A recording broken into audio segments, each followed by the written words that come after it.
Right, we're here at the Serendip Bookshop in Broad Street in Lyme, Regis, to welcome back an old friend, a former resident, Alan Dearling, who's here signing a copy of his new book called The Friendly Invasion. Welcome back, Alan. How long is it since you left the town? It's 10 years, 5 years over in Teignmouth and then 5 now up in Scotland where I'm living. Can you give us just a snapshot of what you've been doing since you left Lyme, Regis? A quick version would be writing a book a year, but a whole range of subjects. So I've written a local guide to southern Scotland, I've written more books with new travellers, and I've written 2 about Africa, African music and African customs for work with young people. And I'm now a director of the Copyright Licensing Agency and the Authors Licensing and Collecting Society, which is the largest author society in the world. So you've got a very busy life. Yep, and I'm up and down like a yo-yo from Scotland to London. I know how much you loved Lyme over the years. Do you manage to get back at all? I'm back about twice a year and enjoy it and remember some of it. So let's talk about this lovely little book that you're publishing on sale at Serendip at the remarkably cheap price of $3.99. $5.99. $5.99. Beg your pardon, $5.99. His profit margin's just gone. When did you get the idea of this? And just tell us a little bit how the idea was brought into print. Yeah, that's a good question. I first heard about the Americans being in Lyme through John Fowles, and that was back in the 80s when he was the curator at the museum, and we were swapping materials, and he mentioned this and showed me some of the letters the GIs had written after the war with their memories of the time when they were here, roughly from the autumn of 1943 to just before D-Day in 44. And when I lived in Lyme, which was for 10 years from about 1990, I suppose my author's antennae went up when I heard about the so-called Lyme riot. And I heard that from the son of the police sergeant down in the ship.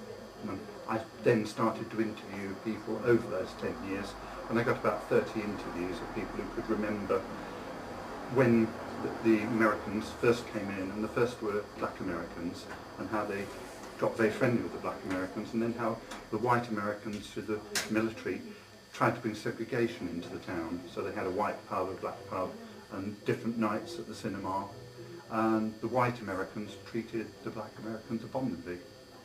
And your billet has been a drama documentary. Is this the first time you've done a book of this sort of genre? Yes, I guess I started out thinking I would write it as social history, but for the reasons I was giving you there, I was getting contradictory versions of the same story, so you couldn't write it as a truth. So I decided to write it inventing the characters, but my characters are often using the words that I got in the interviews. And I've played around with the timeline a bit, and I've moved some events to Lyme that actually took place somewhere else. Are any of the characters based on people from Lyme? Yes, but I've used composites, so there's nobody that's directly one person. I've started reading it, and I've been fascinated to wonder whether who you based the character of Joe on. Right, Jo is one of the evacuees from Plymouth. She's a young girl, and she's feeling that she's a bit of an outsider, another, and that's partly, I think, why she gets intrigued and wants to befriend the Americans who are also outsiders and others here. And no, I haven't based it on anything, it's my imagination.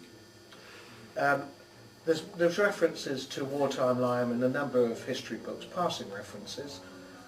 Did you ever consider actually producing the history of wartime Lyme rather than using this drama documentary type of format? The story has never been told, has it? It's quite a fascinating one. Yes. Because I don't think I could have got to the truth, I didn't think I could write it as history. But I think I've used some of my skills. I originally did a joint honours degree in sociology and history, and I say that history helps you understand what happened, and sociology might help you understand why it happened. And I think I've applied that a bit in the book. And when you sat down, you did all this research over quite a period of time. Long period of when time. You sat down to write the book, how long did it take you? About 5 or 6 weeks to actually just do the writing. I write quite quickly. And this is the official launch this evening, and does it go on sale generally? How are you marketing the book? I did a launch in London where a lot of the movers and shakers in the publishing industry turned up, and one of the big agents, Leslie Bollinger, turned up. The bosses of the Publishers Association came along, and I'm doing another launch next week in Teignmouth, and I'm hoping that those three will start to pull sales through. I've also done an e-book version, and I'm publicising that. But it's very nice that Serendip are hosting this event and also pushing the book here in Lyme, where a lot of the stories are set. We spoke about your affection for this town. Let's go back to the years when you lived in. There's one thing that you will always be remembered for, and that's the publication of Sublime. Mm-hmm.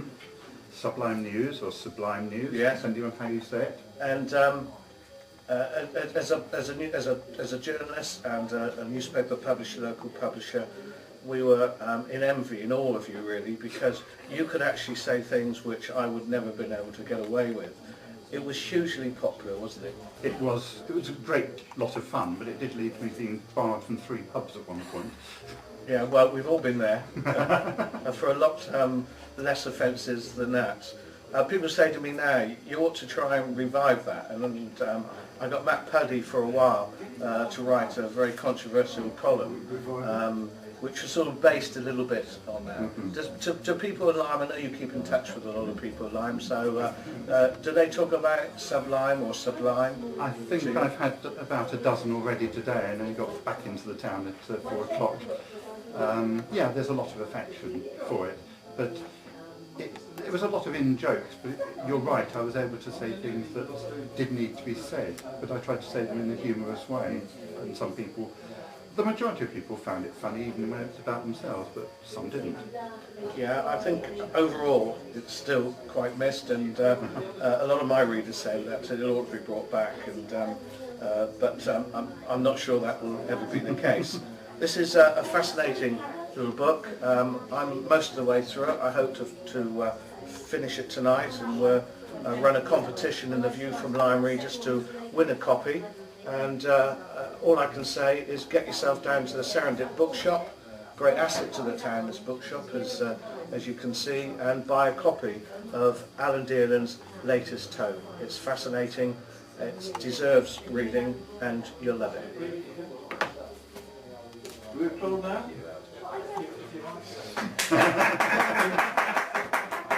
Spontaneous. Thank you, both of you. When else?